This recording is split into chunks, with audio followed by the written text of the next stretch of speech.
कार्यक्रम एका दिवसाचा असो, 2 दिवसाचा असो, 8 दिवसाचा असो, महिन्याचा असो अथवा 4 महिन्याचा, याची जी सांगता होते ती कार्याच्या कीर्तनाने होते. महाराज कार्याच्या कीर्तनाने गेलेली जर वापस येते, गेलेली सुद्धा लाईट म्हणतोय मी, दुसरा अर्थ करू नका.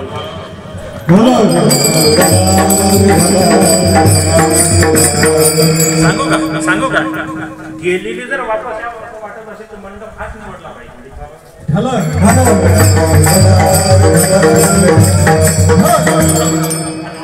असलेली जर पाठवावी असं वाटत असेल तर मंडप दुसरा निवडला पाहिजे. म्हणून कोणत्या मंडपात बसावं याचं सुद्धा आम्हाला भान असतं. जास्त स्पष्टीकरण देऊ इच्छित नाही कारण वेळ खूप कमी आहे. आणि आपल्याला एरवी कसं आहे, एरवी असं आहे कसं की कीर्तन समाप्त व्हायच्या म्हणजे वेळेत आपलं कीर्तन सुरू झालेलं आहे. त्यामुळे तुम्ही थोडी गडबड जर केली तर काही मला वावगं वाटणार नाही का. कारण एरवी 12 वाजता काला समाप्त होत असते, पण आपल्या दिंडीचा आनंदच एवढा होता की आपण तरी काही हरकत नाही.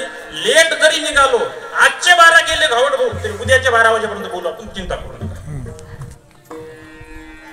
काही काळजी करू नका. म्हणून गेल्या 41 वर्षाच्या पासून आपला हा उत्सव चालू आहे. 41 वर्षाच्या अगोदर आमच्याच याच गावामधील वैकुंठवासी तुकाराम बाबा यांचं वैकुंठ गमन झालं. महाराज संत त्या ठिकाणी जन्माला येतात. कोण्या ठिकाणी? पवित्र ते कुळ पावन तो देश जेथे हरीचे दास जन्म घेती. किंवा महर्षी वाल्मिकजी आपल्या रामायणामध्ये सुंदर बोलतात. सर्वात महाराज आता मी स्वतः कथाकार आहोत, शोकांतिका अशी आहे, अलीकडे आम्हाला आमच्या घरचं अन्न गोड लागत नाही हो.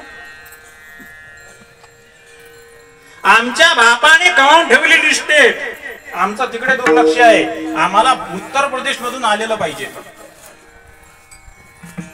माझी तर विनंती असते, सर्व श्रोत्याला विनंती असते की बाबा रामकथा जर ऐकायची असेल ना, रामकथा जर बोलायची असेल ना, तुम्ही कधीतरी तुलसी रामायणात आम्ही नेहमी ऐकत असतो, भावार्थ रामायण नेहमी वाचत असतो, कधीतरी महर्षी वाल्मिकाच्या जे लिहिलेलं 1.25 कोटी रामायण आहे ना, ते ऐकून पहा, ते ऐकून पहा, काय मजा आहे.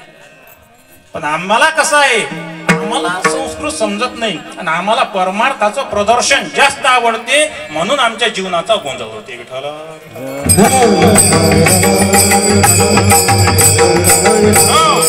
कुलम पवित्र जननी कृतार्थ महर्षी सांगतात रामायणामध्ये की त्याच ठिकाणी संत महात्मे जन्माला येतात. कोण्या ठिकाणी? जिथं कुल पवित्र आहे, कुस पवित्र आहे, भूमी पवित्र आहे. मग एरवी जर पाहिलं घुसरवाडीची भूमी ही पवित्र आहे ना. एरवी तसे 2-2 संत जन्माला येतात का महाराज? एरवी साधूच्या बाबतीत जर बोलायचं झाल्यास शैले शैलेन माणिक्यम मौतिक्यम न गजे गजे साधो नाही सर्वत्रम चंदनम न वने वने, आम्ही ऐकत असतो. संत भेटत नाहीत, इथं अवताराला आले. हे तुमचं भाग्य आहे घुसरवाडीवाल्यांचं. एरवी संत भेटत नाहीत. तुकोबाराय स्पष्ट बोलतात, बहु अवघड आहे परी जग जेठी करुणा केली. त्या परमात्म्याने जर कृपा केली तर संत भेटतात. इथं त्या माऊलीच्या कुशीमध्ये ज्या संतांनी जन्म घेतला, एकच बोलेल नामदेवरायाचं प्रमाण घेऊन, धन्य धन्य जयाचे कुशी ज्ञानदेव जन्मले. आम्हाला असं म्हणावं लागेल, धन्य धन्य जयाचे कुशी तुकाराम बाबा जन्मले.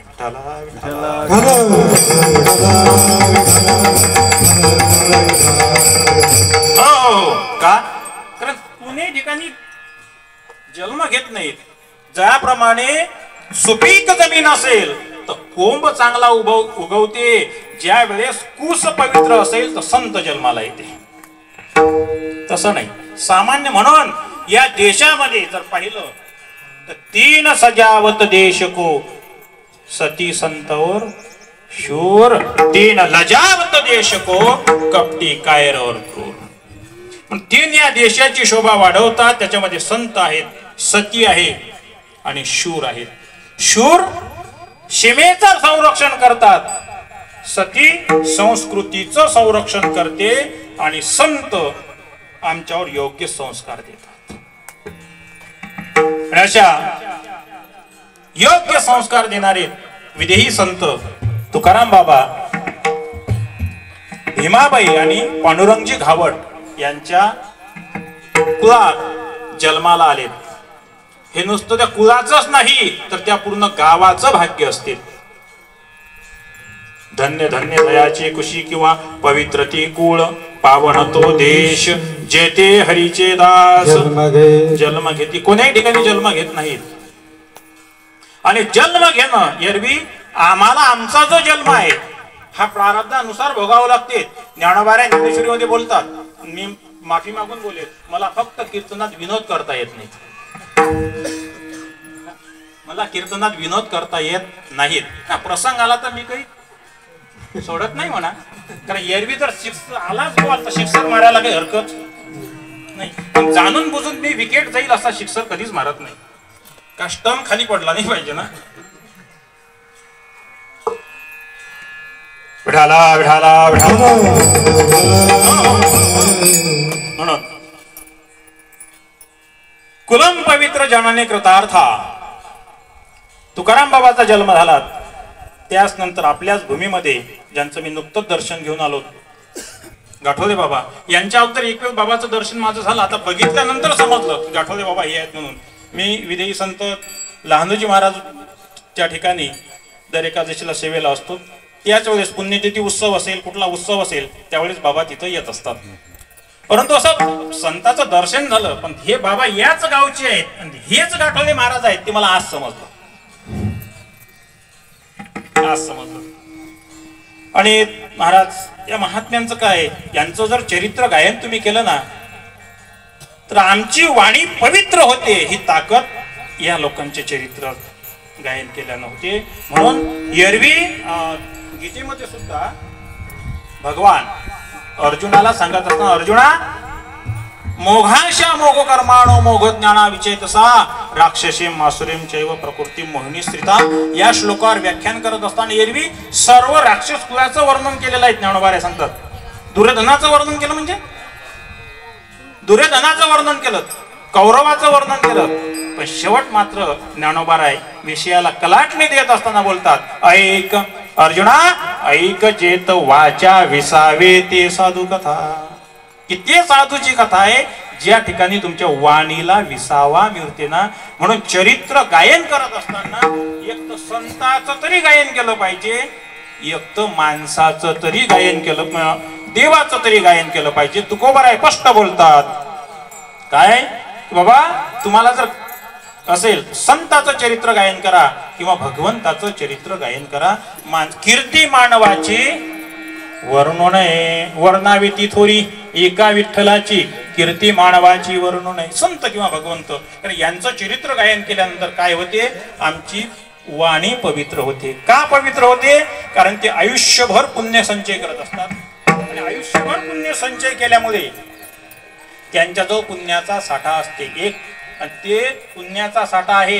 आणि त्यांचं नामस्मरण जर आम्ही घेतलं तर आम्ही सुद्धा पुण्यवान म्हणतो. ही त्यांच्या जन्माला येण्याची ताकद आहे. पुण्यवंत व्हावे घेता सज्जनाची नावे, नेघे माझी वाचा तुटी महालाभ तुकासाठी, विश्रांतीचा ठाव पाये संतांची अभाव. आणि हे महात्मे माणसंही जन्माला येतात. माणसं कशासाठी जन्माला येतात, ज्ञानोबा बोलतात, अगा देहा तिथून निघालो तुम्ही, अगा देहाच्या गावा आलिया जन्म मृत्यूच्या सोहळ्या ना म्हणून धनंजया जिया परी. प्रारब्ध भोगण्यासाठी जीव जन्माला येते आणि संत जगताच्या उद्धाराकरता संत जन्माला येतात. अवतार तुम्हा धराया कारणे उद्धराया जन जड जीवा, वाढावया सुख भक्तिभाव धर्म कुलाचारी नाम विठोबाचे. किंवा जगाच्या कल्याणा तुमचा अवतार पावन साचार मुडजन, किंवा जगाच्या कल्याणा संताच्या विभूती देह कष्टविती परोपकारे. अशा जगत कल्याणाकरता हे महात्मे येतात आणि आल्यानंतर तुम्हा आम्हाला योग्य रस्ता दाखवतात आणि रस्ता दाखवल्यानंतर आपलं यथेच्छ कार्य पूर्ण करतात आणि कार्य पूर्ण झाल्यानंतर इथून निघून जातात. येत असताना म्हणून बघा, एकाचा जन्म गोड आहे, एकाचं कर्म गोड आहे. जन्म सामान्य आहे. तुमचा आमचा जर विचार केला, साधू संतांचा विचार केला तर जन्म काय आहे? सामान्य आहे. भगवंताचा जर विचार केला तर जन्म कर्म चमे दिव्यम, त्याचा जन्म दिव्य आहे. आणि तुकाराम बाबाचा जर विचार केला तर जन्म सामान्य कुळात आहे पण कर्म दिव्य आहे. त्यामुळे त्यांचं कर्म दिव्य असल्या कारणाने त्यांच्या पाठीमागून येणारे त्यांचे जे भक्त आहेत त्यांचं सुद्धा आयुष्य ते दिव्यमय करतात. ही ताकद तुकाराम बाबाची आहे. विठाला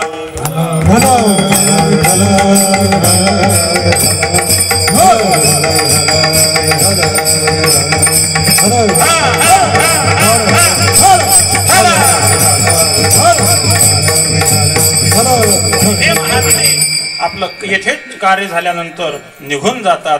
कुठून आले म्हणे? आम्ही वैकुंठवाशी आलो याची कारणाशी, याच कारणासाठी आले, वैकुंठाहून आलेत. किंवा त्यांचं घर जर विचारलं, ज्ञानदेवा घर चिदानंदी वैकुंठ भोवणी घर केले, हे त्यांचं घर आहे. किंवा परे होणी परते घर तेथे राहू निरंतर, त्या ठिकाणी राहण्यासाठी येतात.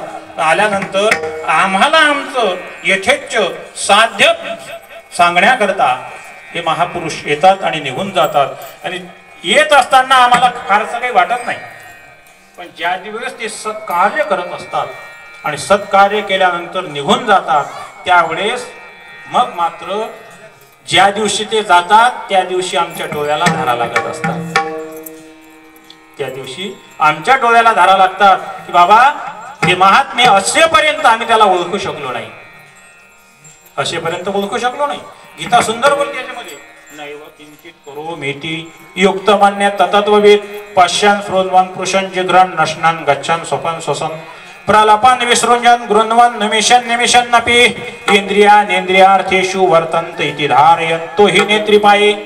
श्रवणो ऐकतो आहे परी तेथीचा नोये नवल देख. त्यांचे क्रिया आमच्यासारखे आहेत, सर्व देह आमच्यासारखा आहे, क्रिया आमच्यासारख्या आहेत, कर्तृत्व मात्र जगत कल्याणाचा आहे. म्हणून महाराज गेले.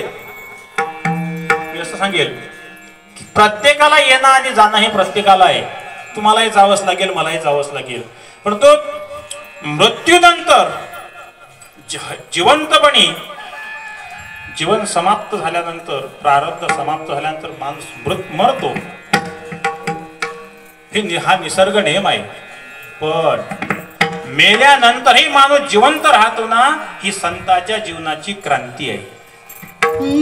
तुका म्हणे का मरणाचीच रे, तुका म्हणे का मरणाचीच रे, तुका म्हणे का मरणाचीच रे, तुका म्हणे का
उत्तमाची किती मागे उत्तमाची उरे किती मागे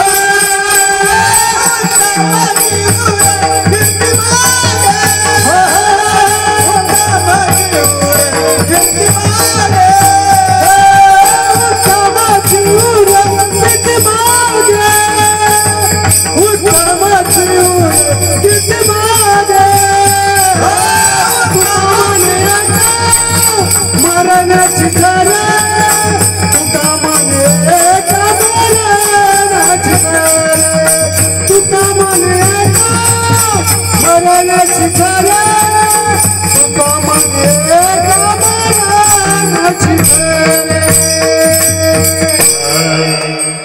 तुका म्हणे एका मरणेची सरे उत्तमाची उरे कीर्ती मागे येरती माईक दुःखाची जळती नाही आधी अंती अवसान असो. म्हणून जन्मानंतर मृत्यू येणे हा निसर्ग नियम आहे आणि मेल्यानंतर जिवंत राहणे ही क्रांती आहे. म्हणून जगून मरणं हा निसर्ग नियम आहे आणि मरूनही जिवंत राहणं हे तुकाराम बाबाचंच आम्हाला चरित्र आहे. 41 वर्ष झाले, 41 वर्ष अजूनही प्रत्येकाच्या हृदय पटलावर तुकाराम महाराजांचं नाव आहे.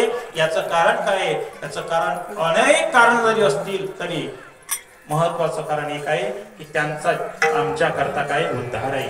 त्यांनी आमच्या करता काहीतरी अमृत आमच्या करता ज्ञानामृत वाढवून ठेवलेलं आहे.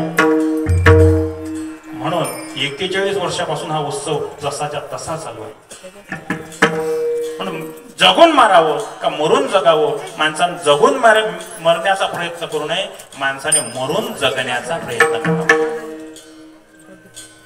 म्हणून तुका म्हणे एका मरणेची सरे उत्तमाची उरे कीर्ती मागे.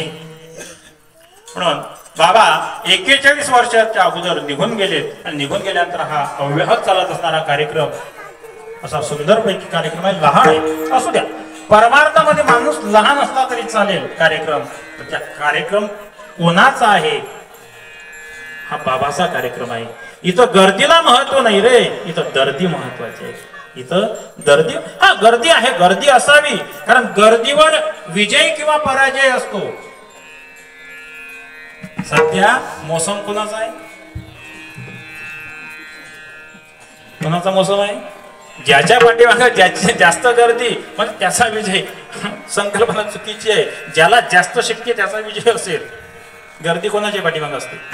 गर्दी महत्वाची नाही, दर्दी महत्वाचा आहे. परमार्थ हे क्षेत्र असं आहे, हे गर्दीचं क्षेत्र नाही, इथं दर्दीचं क्षेत्र आहे. का? त्याच्या पुढचे एक बोलू का? परमार्थ हा प्रदर्शनाचा विषय नाही, तर परमार्थ आत्मदर्शनाचा विषय आहे. आणि जिथं आत्मदर्शन आहे ना, तोच परमार्थ परिपूर्ण आहे. पण आम्हाला आमचं आत्मदर्शन व्हावं असं वाटत असेल तर आम्ही कोणाच्या तरी पाठीमागे गेलो पाहिजे. आणि बाबाचा पुण्यतिथी उत्सव म्हणून आम्हाला आमचे गावड भाऊ पवन भाऊने फोन केला, म्हणे महाराज तुकाराम बाबाचा पुण्यतिथी उत्सव आहे, तुम्ही या. म्हटलं ठीक आहे. इथं आल्यानंतर अगदी व्यवस्था आमचे रामरतन भाऊ आहेत शूटिंगवाले आणि जुना परिचय आमचा. आणि घुसरवाडीत पहिल्यांदाच येण्याचा हा योग आहे. आणि घुसरकर बाबाच्या पदस्पर्शाने पुनीत झालेला हा परिसर. आणि महाराज तुमच्या भागाचं तर खरंच वर्णन करावं तेवढं थोडं आहे, कारण इथं हे 2 संत आहेत आणि लगेच पाठीमाग घुसरकर बाबा आहेत. कदाचित मी सांगेल घुसरकर बाबा जर आमच्याकडे आले नसते ना, ना तर मला नाही वाटत आम्ही आमचे लोक माळकरी असते म्हणून जाई घेऊनच असतो तिच्या काठावर.